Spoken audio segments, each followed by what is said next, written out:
Donc là, on vous a montré finalement ce processus de persistance de la donnée ou de continuité numérique de la donnée avec un jeu d'acteurs simplifié, hein, un chef de projet et puis un producteur de données. Euh, il faudrait, pour assurer le processus complet, qu'on ait également le contrôleur qui, à un moment, va valider cette donnée conformément au cas d'usage visé. Et puis, ce qu'il faudrait surtout, c'est avoir la possibilité de faire, de produire collectivement ce jumeau numérique. C'est là la véritable valeur, on va dire, de la solution. Donc, on vous a montré un cas d'usage simple. Eh bien, ce cas d'usage, il faut savoir que vous pouvez le paralléliser avec autant d'acteurs qui interviendront sur la production de ce jumeau numérique. Hein, puisque dans la vraie vie, on construit un bâtiment pas forcément qu'avec une entreprise, mais peut-être une quinzaine, une vingtaine d'entreprises. Donc, ce processus peut être réalisé par chacune des entreprises et de manière asynchrone.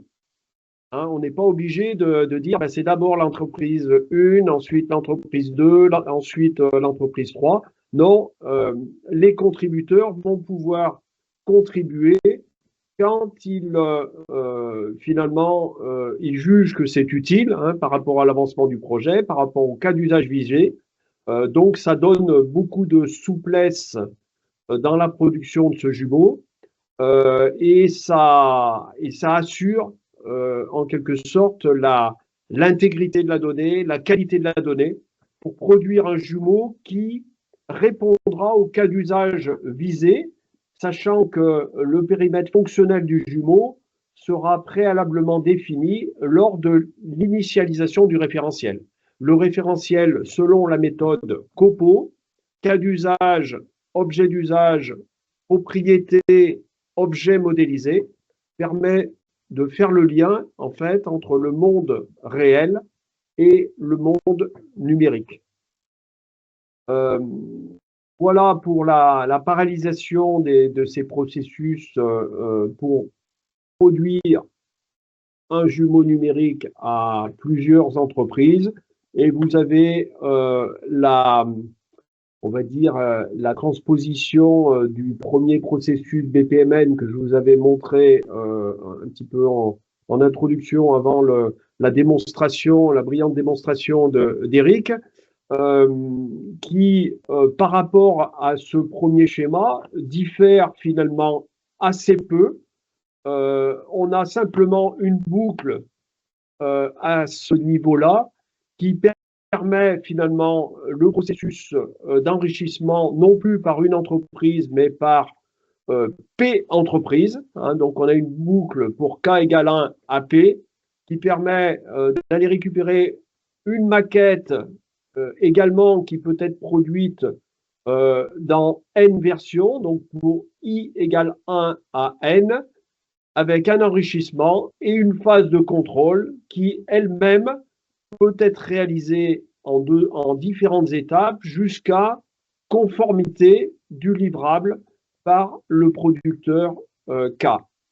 Une fois que ce livrable est conforme, eh bien, le chef de projet va pouvoir assurer la fusion avec la maquette de référence, et ceci autant d'entreprises qui interviennent sur le projet.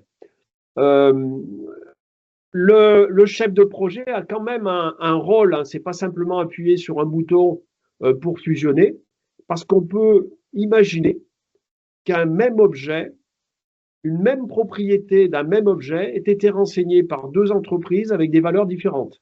Et ça, le système permet de le déceler et proposera au chef de projet d'arbitrer en disant j'ai identifié finalement une propriété d'un objet qui a deux valeurs différentes. À ce moment-là, ce n'est pas la machine qui peut faire le boulot, c'est bien le chef de projet qui doit faire le choix, qui doit arbitrer sur la bonne valeur.